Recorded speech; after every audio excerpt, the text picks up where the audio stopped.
Right, these kids aren't bad, are they? What a nice night that was for Tottenham Hotspur yesterday, and a potentially important night as well in the context of this season. Spurs through to the Europa League last 16 with no issues whatsoever. We finished fourth in the table and set up a potential round of 16 game against Galatasaray, Midtjylland, Real Sociedad or AZ Alkmaar. Finishing in that top 8 was imperative for Tottenham last night because it meant that we didn't have to play those dreaded 2 extra games in February. And it was just a really good game to be at in amongst the context of the misery that we are kind of living in as Tottenham fans at the moment, right? And I think that's kind of encapsulated by this picture. These kids are special and they do provide those green shoots and that kind of light at the end of the tunnel for Spurs in this project. Things are incredibly bleak right now and I've been incredibly downbeat and negative recently. Despite some decent performances, you can't feel like that next win, where that next win's going to come from. I said after the Hoffenheim game that it felt like we just needed a win and just needed to kind of build that confidence in the group, and then we go and lose to Everton. And we've got a big game against Brentford at the weekend, but we're going to park that conversation for now because we're just going to enjoy last night. Welcome back to the channel. Welcome back to the Ben Bowman YouTube channel. I hope you guys are doing very well. Make sure to subscribe. We're very, very close to 9,000 subscribers. The next milestone after that is 10. We're on about 50 to go to get to 9,000. So make sure to hit the subscribe button, like button as well. FC Bottle Job, my brand new podcast with Seb Martin, is doing really well. It's flying. It was 8th in the sports Spotify UK podcast chart earlier this week. So thank you so much for the support on that. Go and subscribe. The link is in the bio. Go and subscribe to Darren and Doing as well. We're very close to 1,000 subscribers on there and we would love to get there before our 1-year anniversary. So the links are in the description. New episode will be out today. New episode of Fighting Cock, which I was on this morning, is also out today. And go and watch the Inside Spurs first episode on TalkSport as well, which I'm very grateful to be a part of. And I'm going to be back there on Monday. Hope you guys are enjoying the new setup as well.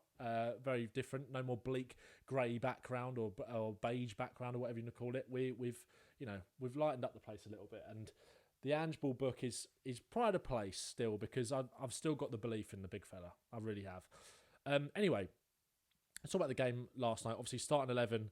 We're going to talk on kind of focus on the performances of the younger players and Sonny and obviously Van der Ven as well, who was back last night. And I want some thoughts in the comments below as to who you thought stood out. Obviously, the obvious candidates are the youngsters, but if there was anybody else that you wanted to mention and kind of just give some thoughts on them in general, please do get involved in the comments. I'll read every single one and we'll come back to you guys as well.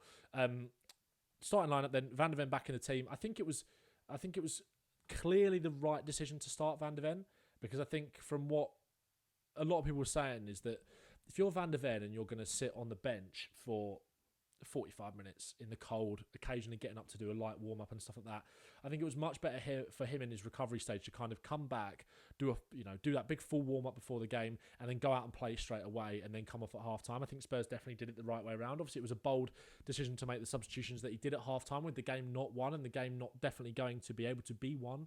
Obviously, taking Sonny off, Van der Ven off, etc. Bentancur off at half-time as well. I know he brought Basuma on for Bentancur, but, he's obviously very limited in terms of the players that he can use. But it was great to see 90 minutes for some of the younger players, like Mikey Moore, who I was absolutely buzzing for Mikey Moore last night. And I think he, despite Damola Ajayi kind of bursting on the scene and kind of becoming the new name on Spurs fans' lips, I think it's really important to start with Mikey Moore because I was at the ground last night, despite some travel disruption, nearly not getting there. I was there, and I was very glad I was there because Mikey Moore is now the youngest ever English goal scorer in any major European competition. And that is a feat that should not be grumbled at. And it's been coming, isn't it? It's been coming for Mikey. Like, he's played basically every single Europa League game so far, other than the Galatasaray one other than basically the games where he kind of spent out where he was ill.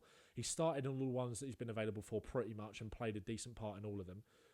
Like I said, except for the ones that he was injured for or ill. And he's made an impact in all the games that he has played. But we've just been waiting for that moment, haven't we? We've just been waiting for his first goal, and I was so pleased for him. And again, same with Damola Ajayi and same with Dane Scarlett.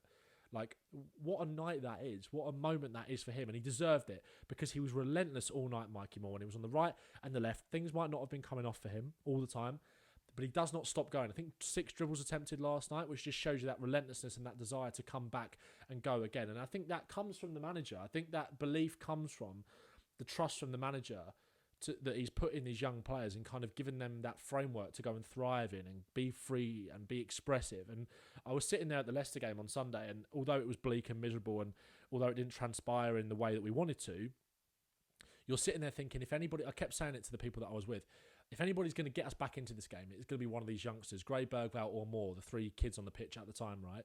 And obviously that didn't happen. But I think that's where your belief lies at the moment, because you want people to take risks and be brave and show that freedom when things aren't going your way or when teams are sitting in against you. And that's what happened last night with Mikey. He was relentless. These little, there's going to be little moments that I kind of flick through here and just turn in terms of some of the touches.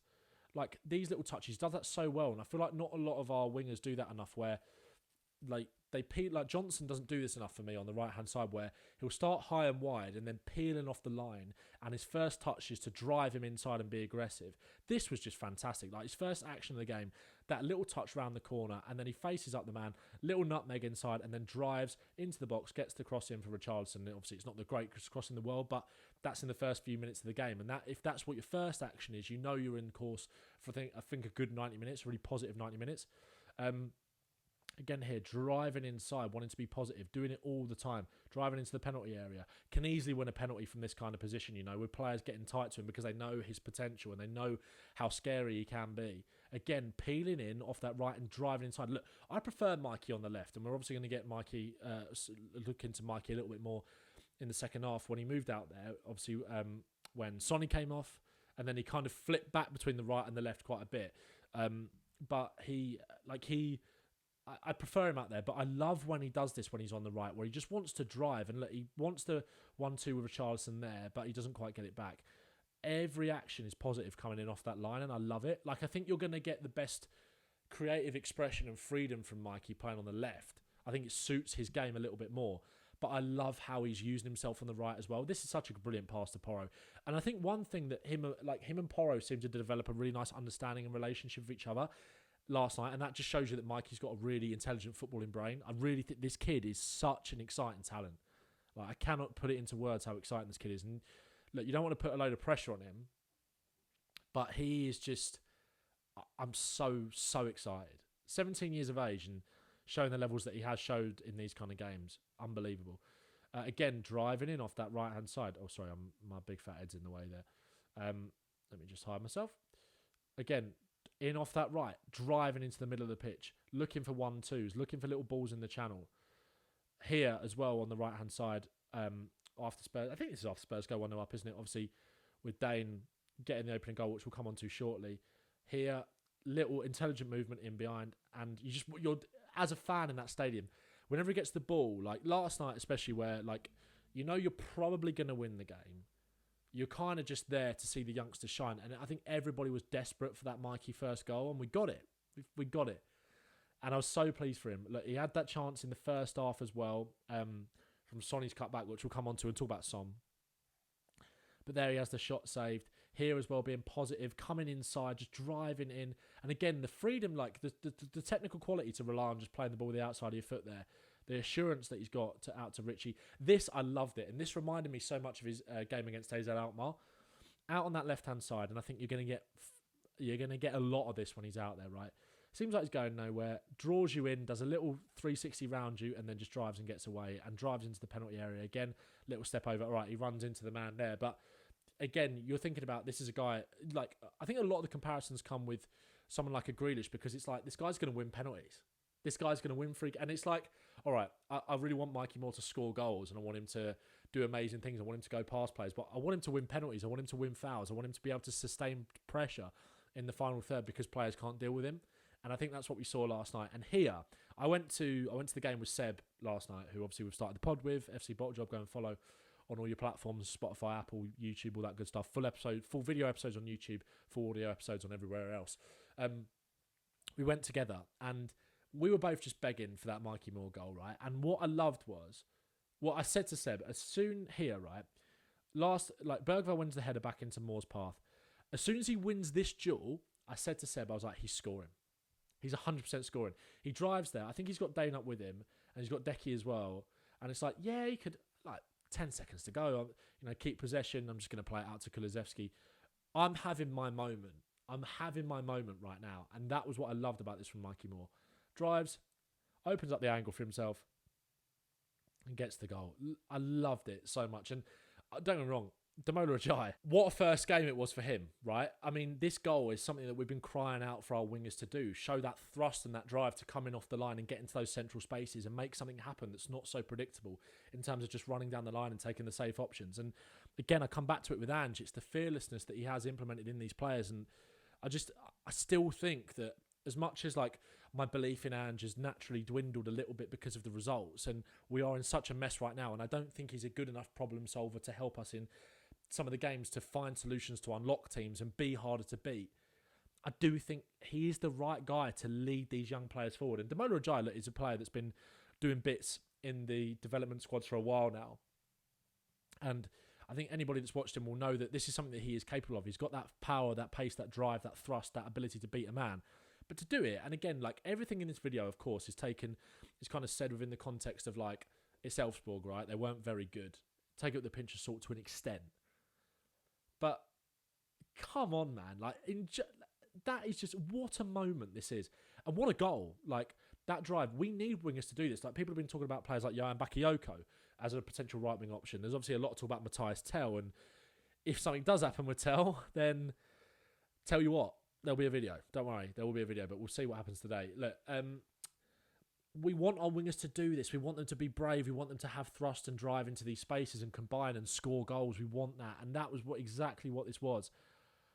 What a goal! Like, the celebration as well. Like, one thing I loved as well, right? Taken away from the kind of the quality of the football and the goal for a sec. Like, being stood in that south stand and seeing all of the injured players on the bench get up and just all go, and it was almost like they were the proud parents on, like, I don't know, like sports day or whatever, where it was like these kids are doing bits, and it's like it just shows you that there is harmony and belief within this group and within this project in these youngsters. And, you know, that will do the dressing room a lot of good. Like, we'll see what happens across the Brentford Bridge when we come to it. And we know that is a game that could cause us a lot of problems, right? But for that squad harmony, that belief in trying to turn a corner, a night like last night should hopefully do the squad a world of good, and do those young players a world of good, certainly. Like, I was absolutely buzzing for them. Absolutely buzzing. You think of, like, as a football fan, nights like last night are kind of what football's all about. Like, having 3 academy kids score those goals for you. And again, it's Elfsborg. Yes, I get that. But it's just, if you can't enjoy that, you know, it was a special night. It was a really special night. A special night for Ajayi, special night for Moore, special night for Ange as well. And you could see how buzzing he was. And also, one thing I liked about Ange, before we move on and talk about Scarlett's goal and a few of the other bits, was that, you know, he was still very quick in the press conference to mention Lucas Bergvall and to mention Archie Gray as well. Mention these 2 players and say it's easy to forget that we've still got 2 players here. If I just bring up, that's what I wanted to get up, transfer market.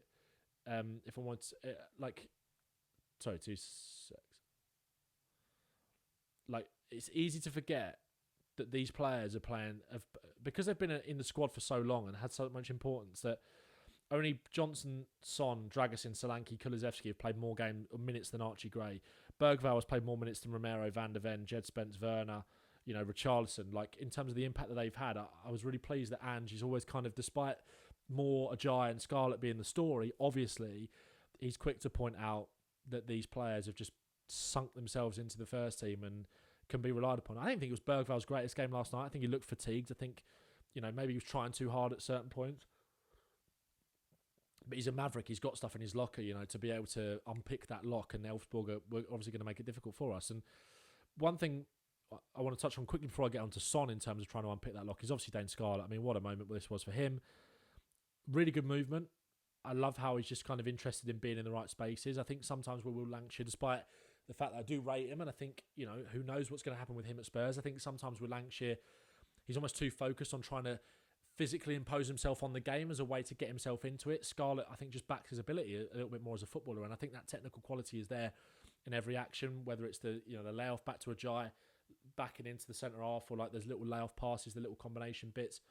And it's it's an amazing cross from Kulusevski. Like, Kulusevski in these positions is cash money. Like, that kind of cross.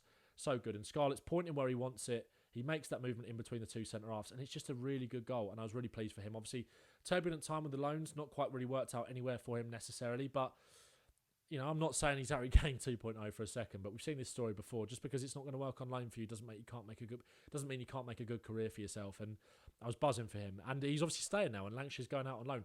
I have always had a sneaky suspicion that Ange does rate Scarlett higher than Lancashire. even though he was the one that went out on loan and Lancashire was the one that stayed. So, but buzzing for Dane, really, really good. But Sonny, I mean, when was the last time that, and I love this for Sonny, when was the last time that he was the best player on the pitch for Spurs in a half of football? Like, when was the last time, honestly, if you can tell me when the last time that happened was, I'd be incredibly grateful. Like, it was brilliant. It was electric. And I think one thing as well, before I touch on Sonny, I want to touch on Van de Ven, because I think a lot of the stuff that Van de Ven did gets taken for granted, because there's so much chat about the high line, and there's so much chat about Spurs can't play that way without him, and I get that, obviously. And naturally, having Van de Ven in the team means that you can step up the pitch 10 yards, and you can really be aggressive on the halfway line. One thing that does, it limits the team's ability to get in behind, because you've got such a weapon that's going to be so quick going the other way. But it also means you can play the team, you can sustain pressure so well. Van de Ven did it so many times last night. I mean, this was just great. Like, bullying the centre half like that, kind of first action I got to show you here. People forget that he's just a good defender. Like, he is just also a good defender that, all right, he might not be the best box defender in the world, but he's a great defender for an attacking team. And when he's going the other way, he can win the ball back as well and show his physical nature. But when the balls get lumped up the pitch and a team tries to get out, how often do we see it where either he sweeps it up like this and sustains the pressure and can drive with it forward, and just, again, it's all about sustaining pressure with Van de Ven and Romero. Van de Ven in terms of, like, the ability to do things like that, but Romero in terms of his ability to, because people know how good he is on the ball, they don't really want to press him as much, which means teams drop off and we can get forward. And you've got everybody in that half to try and affect things and unlock the door, right? But there are also so many times where, like, the striker, a ball does get played forward like this, their striker backs into Van de Ven, he ain't winning that duel. Van de Ven's winning it every single time, poking the ball round to him, and it means that we can sustain pressure in the attacking third, and it also means that Sonny can go over and over again at a fullback, and that is what we miss. We miss Van de Ven being able to help us sustain that pressure and play the game in the opposition's half and not make it as transitional as it has been for Spurs recently. And it means that you give Sonny ample opportunity to continue. I mean, look at Sonny's average position in that first half, right? Look how high he is. He's going at that fullback all the time and driving, and I love that. And look, you're not going to get this Sonny every week, because you have to manage him and manage his fitness and manage his sharpness, right? But it was just a joy to watch last night. Every time going and step overs and combination play and crosses from these kind of positions. I love this. Sonny needs to do this more. Like, get in these areas more. And I also think one thing as well, if you look at the average positions, it felt like we had a more Tottenham Ange feel back to it in terms of structure. And I also think that having a left-sided centre-back that is good on the ball and confident to get rid of the ball quickly and drive forward with it as well, just means there is more balance to this team. And Archie Gray has done brilliantly, but a lot of the time he's playing on the left-hand side of that defence. Spencer's a left-footer playing at... Spencer's a right-footer playing at left-back. Naturally, the team becomes a little bit more imbalanced. Whereas I think having Davis at left-back and Van de Ven at left-sided centre-back unlocks more in Son, because it allows him to drift more into central areas. It allows less predictability in that build-up play and more room for kind of combinations where he can actually really hurt fullbacks. And that was one thing that I really enjoyed about last night. This, see you later, little ball roll away from you and drive into the box and get a cross in. Again, little kind of, what's that skill called? People who play FIFA will know. La croqueta, I believe, to kind of get away from players. Again, little underlapping runs. And this I love, that body feint. Like, we're crying out for our wingers to do this. And if we do sign Matthias Tell, there'll be a lot of chat about how he can go take Tottenham to the next level as a winger.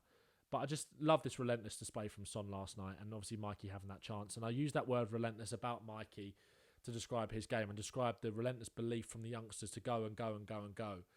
And I think the kids are all right, aren't they? that phrase is going to be said a lot when it comes to Tottenham. And I was just really pleased with last night.